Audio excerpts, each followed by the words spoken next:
Hey guys, Dylan from Noble Records coming at you with another video. This is a new camera I'm using. Everything's new. I'm just going to try something out. I may not do this again. Long story. But this is a different looking video, I know. But anyways, long overdue for another heavy rotations video. So I am coming at you with that right now. So, got some great stuff. I'm also going to talk about Record Store Day a little bit. Record Store Day was yesterday, and it was a big day at the shop. It was a lot of fun and everything, but anyways, we're talking about Record Store Day just a little bit. I don't talk about it much, but anyways, had some really cool stuff that I've been able to get my hands on the past couple weeks since I talked to you guys last. First one, probably one I'm most excited about, is this Fallen Angels. It's a long way down. This is a original press on roulette. This is I would say, this is in the psychedelic grail realm. I don't think I'd be amiss to say that. This is a very tough record to get a hold of. This one, the Fallen Angels have another record, and it is like way easier to get, way cheaper. This one is just, for whatever reason, a lot better and a lot harder to get. So it's a fantastic record. Really, really, really good Psych. And I'm just thrilled to be able to have it. But a friend of mine owns a record store in Austin called BLK. I think it's just called BLK Vinyl. But he comes across some really cool stuff sometimes. And he was like, hey, man, I found some Psych stuff. Would you be into it? And I was like, yes. And most of it I already had, but I didn't have this. This was a huge, super huge find. And then this is another thing. It's not Psych, but I guess it kind of is. This is the Flasher Poo-Pah. That's the label. But, yeah, I'll show you the back cover. But he was telling me about it, and I've seen this record before. I've heard it before. It's really, really good. It's a weird record. Just for that time period, it's just weird. 1973. But it's got some, like, really cool... it's just a different record for that time. It's got some proggy elements to it, but it's got some synthesizing stuff, some cool things. But he was showing me a picture. There's a picture of Beck, like, kicking back, listening to some headphones, and this album is, like, on the ground. But it's just kind of a rare album. You don't see very often, the Flasher, but a really cool addition. Just very, very cool record. Glad to have it as well. This is one I've been after for a while. This is Lemuria. Lemuria. I suppose that's how you say Lemuria. But this is on Heaven Records. But this is a Hawaiian band that would play. I believe they would play in like some hotels and stuff. Like they were small time, just a Hawaiian group. But they wrote a lot of their own stuff. And let's see, that first track, Hunk of Heaven, is such a killer track. But this is like funk, boogie, 1977 type stuff. I talk about this genre a lot. But there's just so many like funk, boogie, disco type records from that time, from like late 70s, specifically 77 is one of those years. There's just like a killer amount of it. But this is really good female vocals. But Hunk of Heaven is just such a grooving track. Look that up. It's real funky. But this is a super tough record to find. But I bought it from a dealer in Hawaii who shipped it here for me, obviously. But Lemuria, it's just a record that doesn't come around very often, and so I got a really good deal on it. I'm very grateful to have it. This is another one. A good friend of mine up in Virginia found this in a collection. This is Billy Wooten and Special Friends in This World. Now, Billy Wooten has another record that is like a, I don't know, $700, $800, $900, $1,000 record, something like that. It's a big one. This one's not quite as big, but it's still good. It's got it's one of those records that not every track is good, but the good ones are really good. But some really good funky stuff on here. Just some killer instrumentation stuff. That's a really good funky one for you. In This World, Billy Wooten and Special Friends. This is another one. It's really funny. So, like, when I do buy records on eBay, occasionally, like, well, about half the time, whoever I bought from is like, hey, man, I hope you put this on one of your videos, because they recognize my username on eBay. But I got this on eBay. This is a Psy Guy This is a African, like Afro rock, Afrobeat band from the UK, but they came from like South Africa and Nigeria. The band was just kind of formed in Africa and was active like in the UK, but it's on Vertigo Records. Another one kind of tough to find. This is the original artwork for it, but there's another, like I think the US artwork was different. But Asagai in my research, which was very limited, means it's like a type of spear or whatever. But anyways, some very, very cool Afro beat, Afro rock type of numbers on here. It's kind of strange that this would end up on Vertigo, but it did, and it's very good. They've got a cover of Hey Jude, which is really, really cool. So that's a cool one on Vertigo for you. So yesterday, Record Store Day, everybody's talking about all their finds and all their cool stuff that they're getting.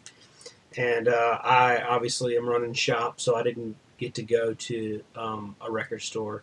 We don't do Record Store Day. I like all the releases and stuff. I guess I might as well talk about it now, I guess. But we don't do all the releases for Record Store Day. But, you know, I think it's cool. You know, a lot of stores are either like they love Record Store Day, it's their bread and butter, it's their bread and butter, they need it. And then the other record stores hate it. You know, there's no in between. But I feel like I'm kind of in between. I don't hate it. There's a lot of things with Record Store Day that is controversial. Like people get upset because there's flippers and there's like newsflash. There's flippers always. There's always flippers. In my shop, I know some stuff that I put out, people are buying them and they're flipping them online. Some of my customers, I know their eBay usernames, and I go on there and I see that they put them online. But anyways, and I don't care. You can't care about that. You can't like micromanage what people do with their money and how they, I'm happy that they're coming to my shop and they're supporting me. So whatever.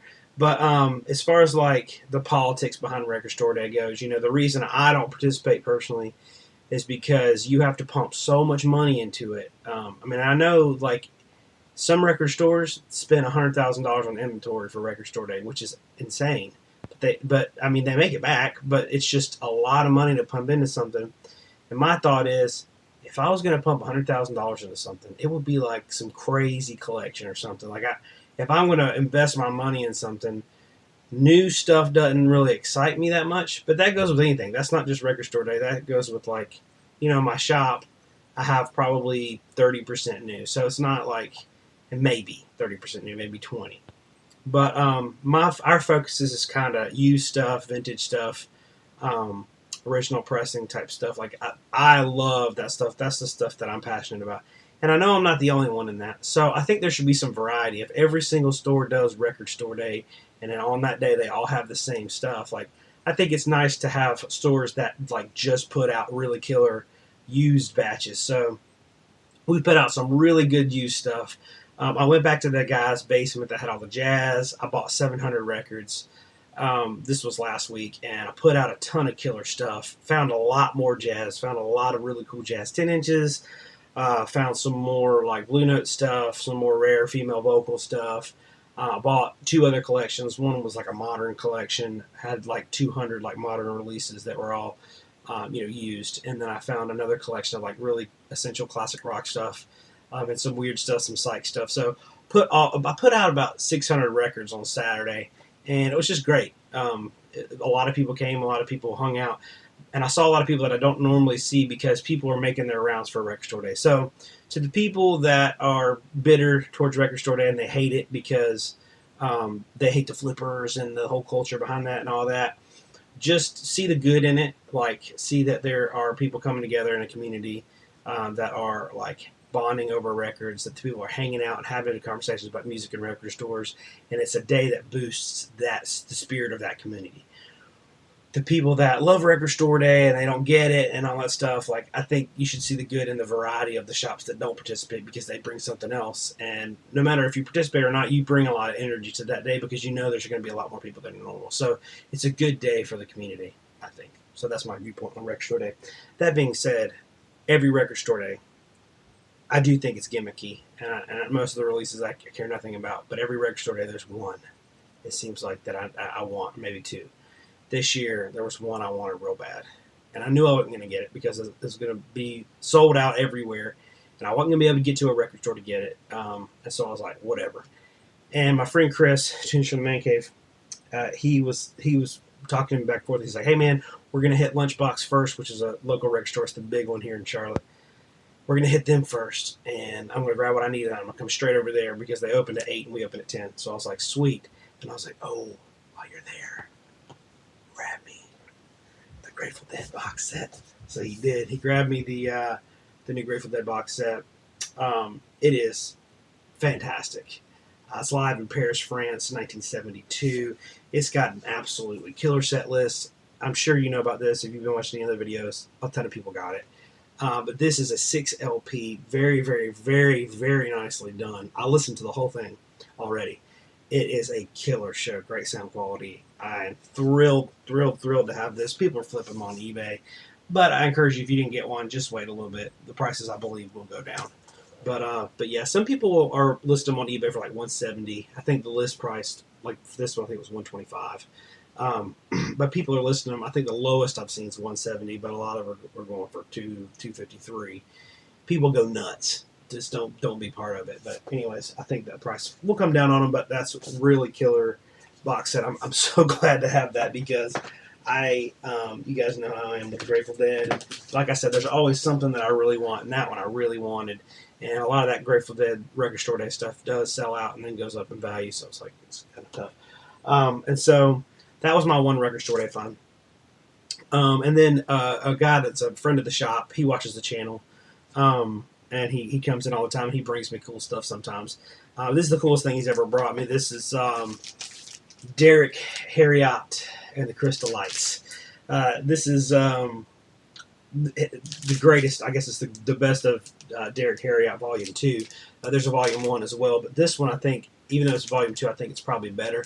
I did some research on Volume 1. There is some good ones. His most popular song is called The Loser. It's not on here, but it's on Volume 1. But the cover art for this one is really cool as well. This is an original Jamaican pressing of it. It's kind of a dub reggae grail. There's some more dubby numbers on here, but it's also, some of the numbers are like more soul, funk influence, like almost like Otis Redding made a reggae album, if you can imagine. But there's some really cool things on here. Very, very cool reggae. And I've really wanted to get more reggae in my collection because I love reggae, and I just don't run across it very much in this area. But he sold me a couple other really cool like reggae 12-inch singles and stuff like that. But he was telling me that he was I think he was driving by a house that they were cleaning out everything and dumping everything.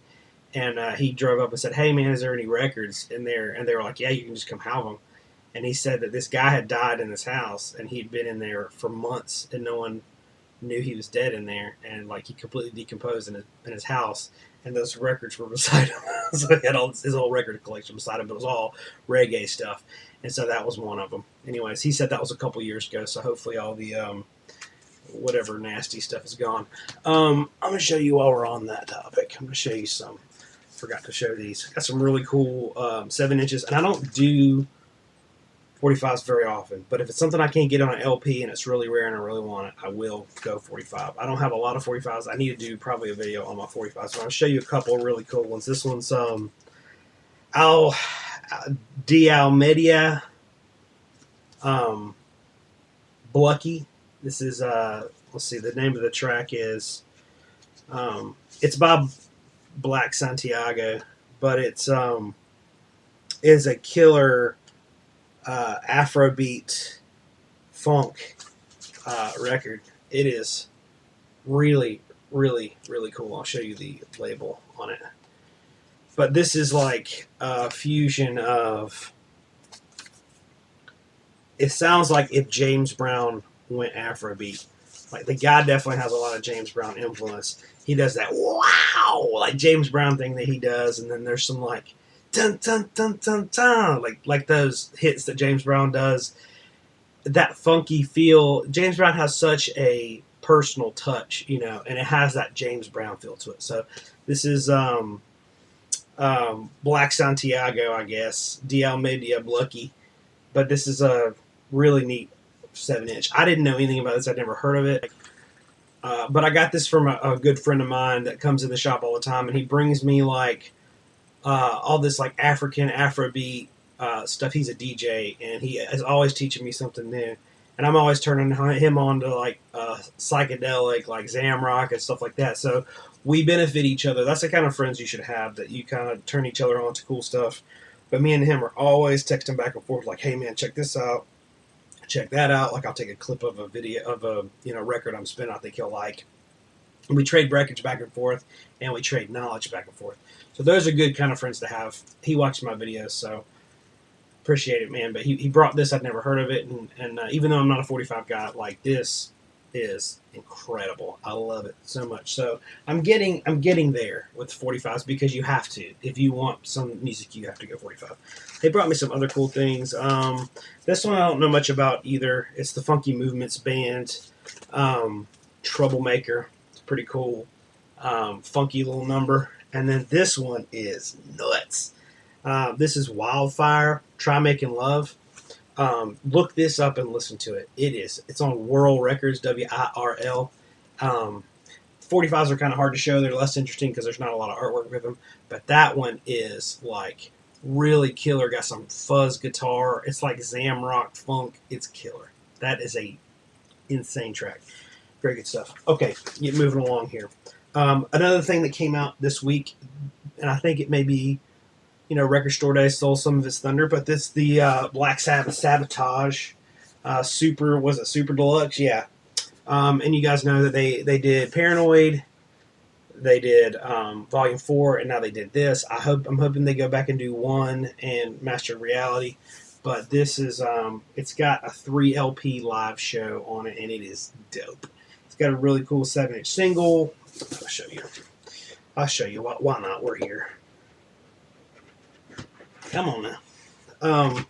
So when it comes to these live sets, I basically the selling point to me is or these box sets. The live show is my favorite part. So that's the live portion of it. It's a 3 LP. It's got all the art, cool stuff. And then let's see here. It's got a book, lots of cool pictures and all that stuff, and it's got this really cool 7-inch. So anyways, that's just a very brief showing of the Sabotage box set. But I would encourage you guys to get it. They're very cool. And I love all the Black Sabbath box sets that have come out this year. They're like $110, that's what they should be. We have a bunch at the shop. I ordered a ton of them, and no one's bought any, so come buy one.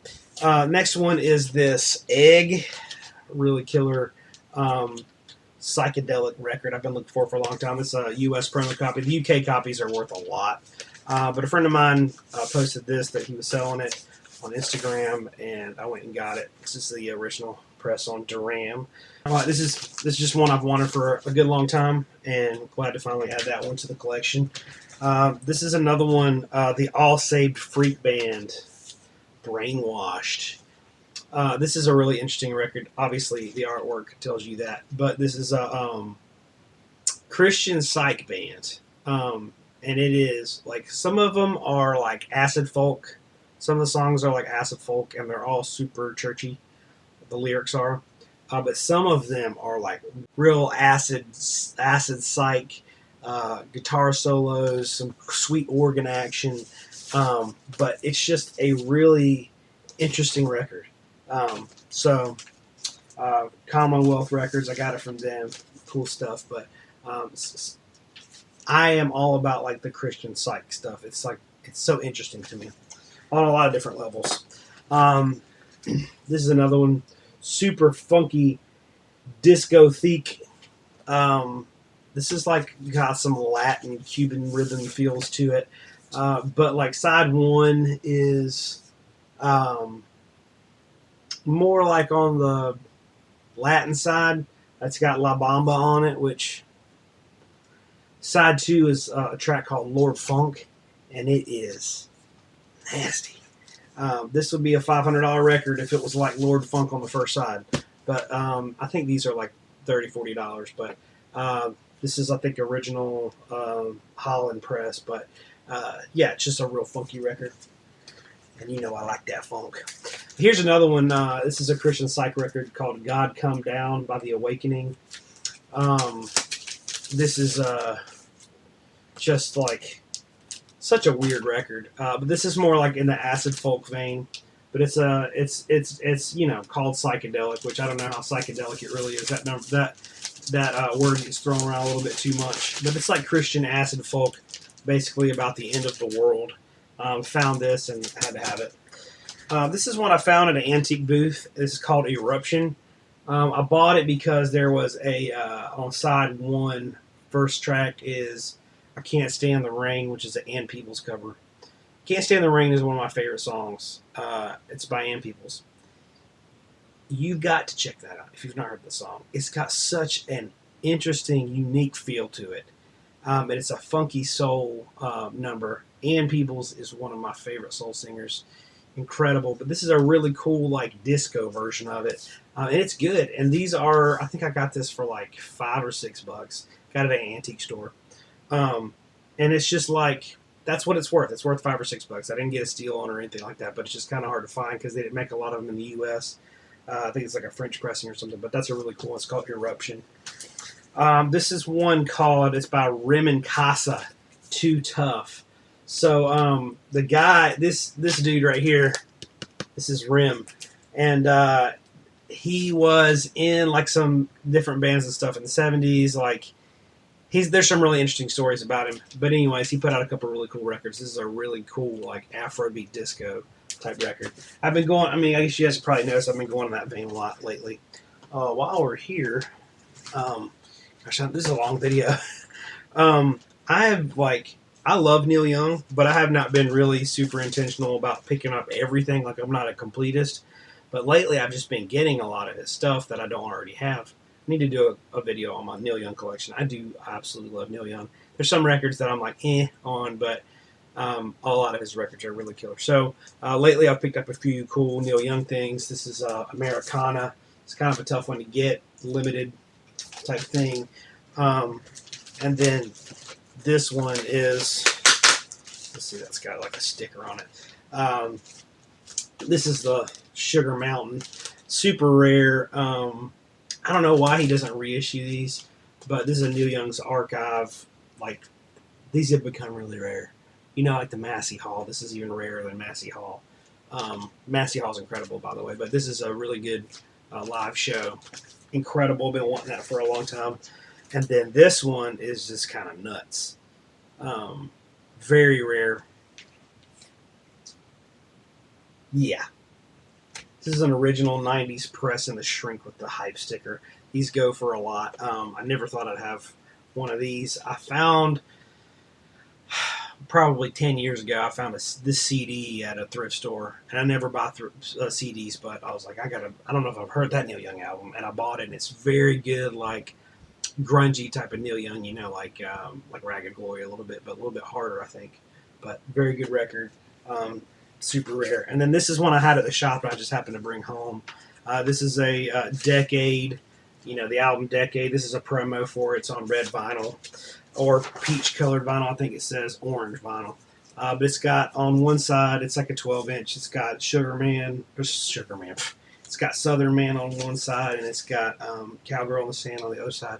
It's kind of a cool Neil Young promo thing.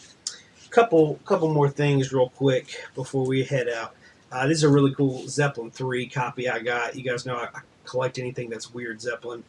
This one doesn't have a wheel, and then where it has the holes, it's all blacked out. So there's no holes, no wheel, no hole where there should have been a wheel. It's just like a photocopy of the original artwork, and it's blacked out where all the holes would have been. So this is an original Philippines press. I'll let you guys see the label on that is like pretty cool. Yeah, I got this. A friend of mine knows I'm into some weird Zeppelin stuff, and he brought it into me, so I appreciate that. This is another one, little rule of thumb for me. If an album has a spaceship on it, I'm going to listen to it. It's just the way it is. Found this record in a collection I got, and this is nothing. I mean, you would see this and you would think this is nothing. It says "We Have Your Sound," and it's put out by Sony. And I don't know if it's to test out your it's a promotional record for Sony. it wouldn't be anything you would think would be worth any money or worth listening to or anything. This is killer. It's amazing. Holy crap. If you can get your hands on one of these. I don't even know if you can stream this, but it's credited to a band called Time Cycle. Forgive me, but I can't remember the guy who composed everything, but it was a Japanese musician, but this is like a library record. It sounds like one. And Time Cycle has a couple other. Time Cycle's just one guy, but he composed all this stuff, and he's got a couple other like weird random records. But I don't know what made them commission him to do this, but this is like some really killer synth funk boogie disco. Like, this is nuts. It's really good, but I put it on. I was like, what? And these are worth like $30 or $40, but just because it's that funky, even though it's like a sample Sony record, it's still, So anything with a spaceship on it, anything that looks like that, I'm gonna listen to it. I don't care what it is, and that paid off in this situation. This is another one, been wanting for a while. This is a promo version of Fuzzy Haskins. Like it's a pretty cool little P-Funk gem. Real funky record, but the whole thing is good. I've been wanting it for a while. There it is. Bam. This is a cool one. This is a Petey Wheatstraw Volume 2. This is an original UK pressing, I believe. This is like very acoustic country blues type of, acoustic guitar country blues type of feel. So that's a cool blues record that I recently acquired. This is one I've had at the shop for a while. I just haven't brought it home yet. I just brought it home. I've been listening to it a little bit. This is the new Master Sounds, Masterology. This is the pioneers of the new British funk. So if you guys like Coal Mine Records, Daptone Records, Neo, funk, soul stuff, this is right up that alley. This came out in like 2011, 2010, something like that. But really cool. This is put out by Sundays, actually. But very cool record. Worth checking out if you're into other stuff. It's the new Master Sounds, Masterology. Got a couple more to show you guys before we roll out. This Mike Cooley, Patterson Hood, and Jason Isbell box set just came out. I've not ever been like a huge drive-by truckers guy. I love Jason Isbell though, so I've gone back and like tried to listen to all the drive-by trucker stuff, see what I like and what I don't like. It's all good. I like it all, enjoy it all. But Jason Isbell is like just the gem in there for me. Fantastic songwriter. I talk about him probably too much, but he's got some stuff on here, some acoustic stuff on here. But the three of them all do these acoustic numbers all together. They're all playing acoustic here. This is the Indie Record Store Day exclusive on red and blue vinyl. And I still have a few at the shop if you're around local. But grab this. This is a killer box set. Great acoustic stuff by these three guys. I absolutely love it. This is a cool box set. This is Peter Green's Fleetwood Mac Stranger Blues Live. This is a 3 LP clear vinyl bootleg pretty much of Peter Green's Fleetwood Mac. It's got live broadcasts from BBC 1968. It's got like 4 or 5 different shows on here, but really cool. I don't know how popular these are. Some of the sets sound kind of bad in regular bootleg fashion, but it's a really cool box set that I happen to get. Another one I've talked about this band a little bit. This is a band called Stepson. Their self-titled record is killer, hard rock stuff. And this is the Lost Tape, so this is some unreleased Stepson stuff. So it's pretty good. All right, guys, that's it for this week. Let me know what you guys think of the new camera. We'll see. But appreciate you guys watching. If you enjoyed it, hit that subscribe button. Follow us on Instagram. You guys know what to do. But thank you for watching my heavy rotation video this week. See you guys next time.